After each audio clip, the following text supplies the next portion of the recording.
Happy New Year, everybody. Happy 2021 coming. Hopefully it's going to be in any way a better year. Couldn't be any worse, could it? Can it? Well, I don't know what I'm saying now. That could bite me. Anyway, we are speed checking in with myself, Andrew Rice, Martin Chuck. We're going to talk a little bit about the equipment that we use as well today to see if that is changing in any way, because lots of people are asking about, now you're trying to go faster, you know, do you need a different shaft and lofts and weights and all the rest of it?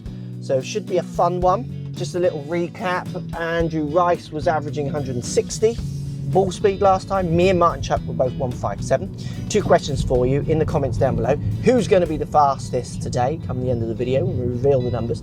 And also, what are you looking to improve in 2021? What part of your golf game do you want to work on in 2021 and hopefully get better? Hit that comment section up down there. Let me know what you think. Hit the like button if you want to see more videos in 2021, and also make sure you're subscribed so you don't miss out on all the great videos coming. So I've got quite a few drivers that I can go with. I'm just going to hit a few of each one, show you what comes out and why you might see me flicking between them all. As we stand filming this video at the moment, the Zexio 10 is in my bag. I got the ZX7 from Strixon, which I can use, and this is a 48-inch shaft. We'll show you what that does. This one intrigues me. So this is the Jamie Sadlowski prototype Cleveland, very low lofted. Interesting numbers come on that one. Launcher, fixed net, Cleveland, 9 degree. I do like the way this one sits and it bombs and sounds big.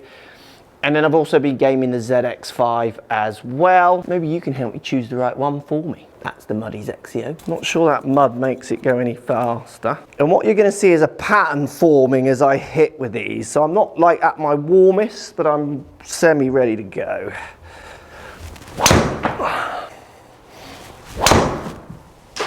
ZX5 next. I maybe like the way this one looks a fraction more down by the ball. So I'm going to flick between all the clubs so you get them the same warmed up and cooled down and peaking as I go through the test. Line ball. So ZX7 next, but this has got the 48-inch shaft in it. It's not that it matches with this head any better, it's just kind of lives in here and I give it a hit. That's a very interesting pattern there.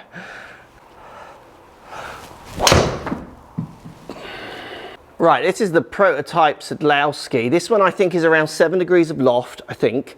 And it sits and is built to not go left. He was scared of going left, so it's very fade biased. And this is loud, low spin. Like that's a bit of a dipper, but onto the line. And now just the standard launcher. You can buy this in a shop, 9 degree, fixed neck. So the test I'm going to hit 2, change 2, change 2, change each time, so we're getting an equal data set, subject to obviously miss hits as well. Very different flight, but exactly the same noise, sound, all those kind of things. The two Clevelands are just like rockets going off. Like this one feels so much more gameable than the Sadlowski one. So I'm going to carry on capturing data with them and then we'll come back and have a look at my numbers. So this is the pattern that I keep seeing, which is why you'll constantly see me flicking between these drivers, because it's a great example, I think, of club design, how you win in some areas but then you lose in others. First thing, let's just look at the dispersion, short and long, left and right, doobie-doo, like doobie-doo. And they should be doobie-doo, shouldn't they? Because they're fit for me. For this to be so different would be worrying if the clubs are fit for me. So the Zexio constantly has the fastest ball speed, up to 2 miles an hour more than the ZX5 and the launcher, and the Sadlowski gets up there, which we'll talk about.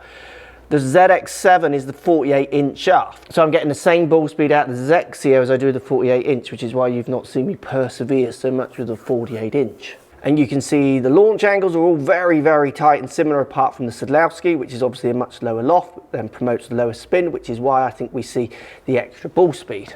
Deflections coming down, so the ball speed's going up. But the flight of the Sadlowski here, the red line, look how flat it is. It's just not very gameable for me at my speeds. It's built for a guy who's much, much faster. If we look at club head speed as well, you're going to see again the Zexio just peaks. The launcher did very well on this test. It's only less than 1 mile an hour, so all very, very close. It just squeezes a little bit more out of it on speed. But then I do have to manage the loft on the Zexio more. You can see the lofts are all down, apart from the Sadlowski where I'm trying to add loft. And then again, look at the efficiency jump up with the Sadlowski because that loft is down. So it's that peaking club stroke ball speed that keeps seducing me back to the Zexio. The fact that I have to manage the loft on it is what makes me run away from it back to the ZX5. But you can see the bigger gains are coming from me. Their 4 clubs or whatever all kind of fit as best as they can for me. And as you'd expect, they're coming out very, very similar. Obviously places where I could push on a little bit more, I could take the Zexio and try and make that shaft maybe 46 inches long rather than go to 48, maybe even 47. And the same applies obviously with ZX5, which I get on well with, and definitely the launcher, which is a bomber of a club. If I can make that, what, 46 inches long and control strike, I can still get these guys. I can get them. Hey Mark, what's up buddy? My gamer is my TR20 460 from Hanma, and I do love this driver. I've struggled with too much spin with other drivers, and this thing is great. I've got it set at 8.5, and I've got the weight in the front, which they say, I'm no club specialist, but you know, I have a few clues on it, helps reduce the spin. So, you know, I tend to hit the middle of the club most of the time. I think by that last report I sent, I hit a couple really low spin toey shots, produced kind of a gear effective hook, but c'est la vie. You know, the length of this gamer is considerably shorter than a standard one. So, you know, it's an inch shorter. So I'm gonna probably go up to a 45 and see what kind of speed I get with that extra inch. That'll be an interesting test. And for the viewers too, they might enjoy that. But this gamer is producing pretty good numbers. All right, gang, we're gonna do the second install of my 10 shots with the driver. Just my excuse, I play men's league ice hockey. Stupid at my age, but I kind of hurt my wing a little bit. So I haven't been training for speed in a couple of weeks, but we're gonna go 10 shots, see how we do. I've got the quad on up here on my television. Let's have at it. And it's pretty much everything I've got here too, so I'm not like laying off here. Trust me, I want to beat the boys, but you know, if they beat me, so be it. I'm gonna try to just be my best. Smash some drivers down there. Let's do 10 of these. I do like this challenge though, because it makes me conscious of staying faster.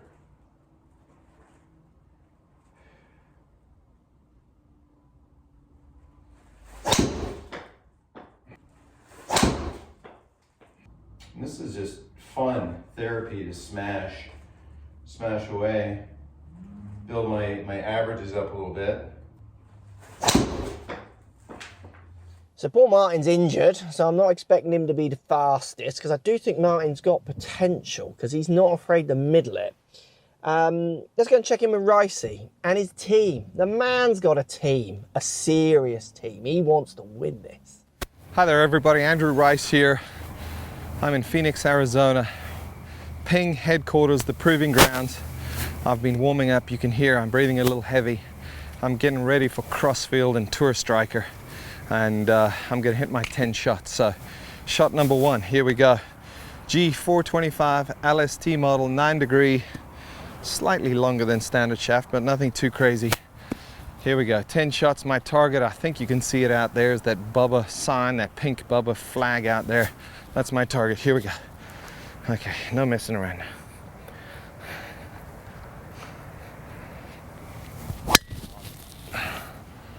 Really high. That was good.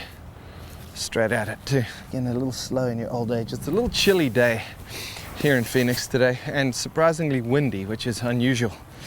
But it's not gonna hold us back. There we go, get those hips moving. Let's go, come on.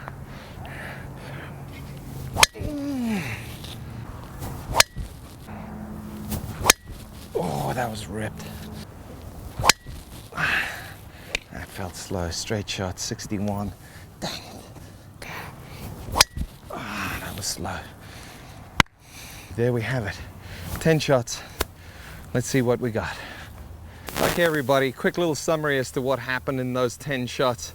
Eric's working his way through the data. I just wanted to introduce my long drive team from Ping. I've got Chris Brody, Eric Hendrickson, Dr. Paul Wood. Eric's also a doctor. Chris should be a doctor.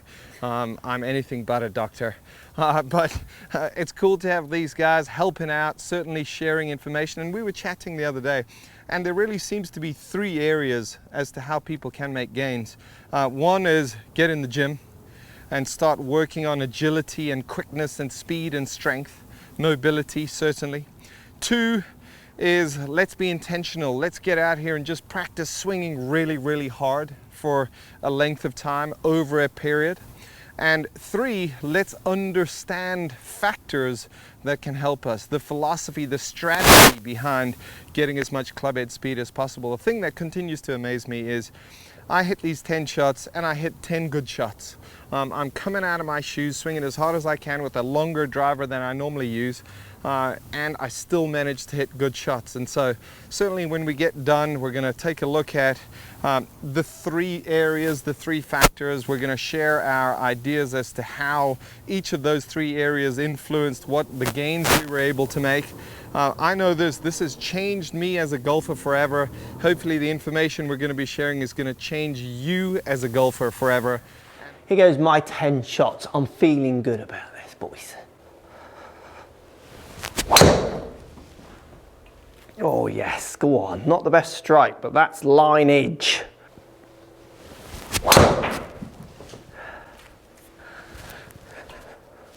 Oh, oh.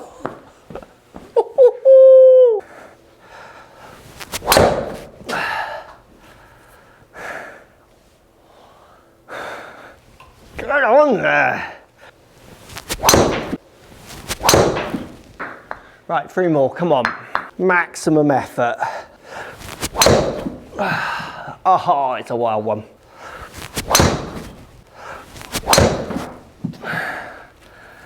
Oh, it's my fastest. Little left. What have I gone and done there, boys? So the dispersion, the kickers off here, look, is interesting. These, I mean, certainly this one's, I'm not hitting that. Maybe these 2. But a good batch hitting fairway. 162 ball average. 162, 283 carry. 25 spin, get a few 3000s with the miss hits. That is 5 miles an hour faster ball speed. I tell you, Andrew, I'm going to beat you to 170. I'm going to beat you to 170. Fastest ball speed there at the end, 165. Carrying 287 at 25 spin. Struck a little low, so I could improve that.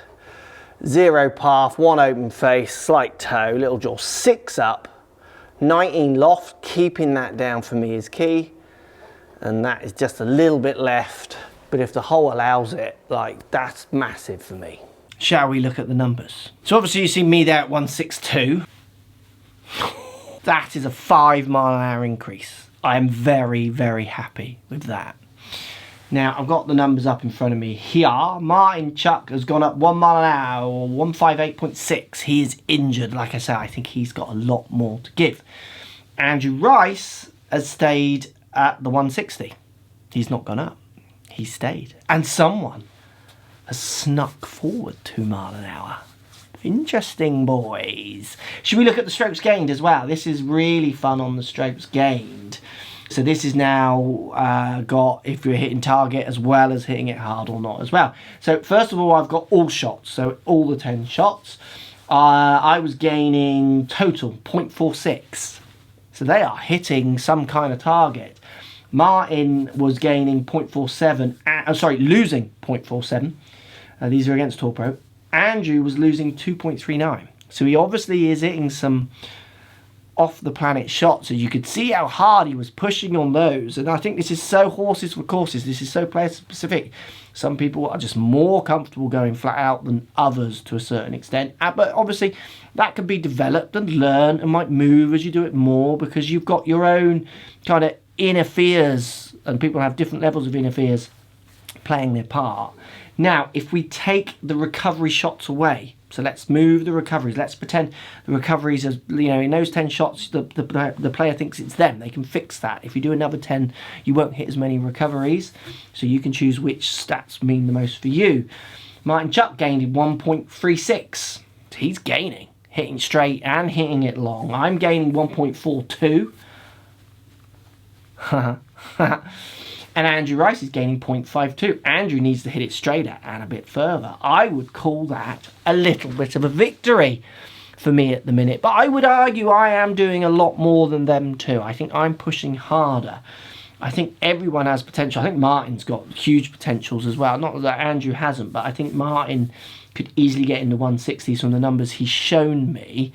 And hopefully he recovers from that injury for the last final instalment, where we will share more of the secrets of what we've done on how to hit it further and those kind of ideas. This was more about if the equipment has changed or not. You could see we've all got kind of, I think the equipment's like contributing to 1-2 mile an hour at most. It's not contributing to all 5 of those miles an hour. Improving the human, improving mentality and body with technique. So the way you move, the way you push, like my swing has completely changed in its forces, which is something we'll talk about as we get into the final part in a few months' time, has massive benefits, and the equipment is fine-tuning it for me.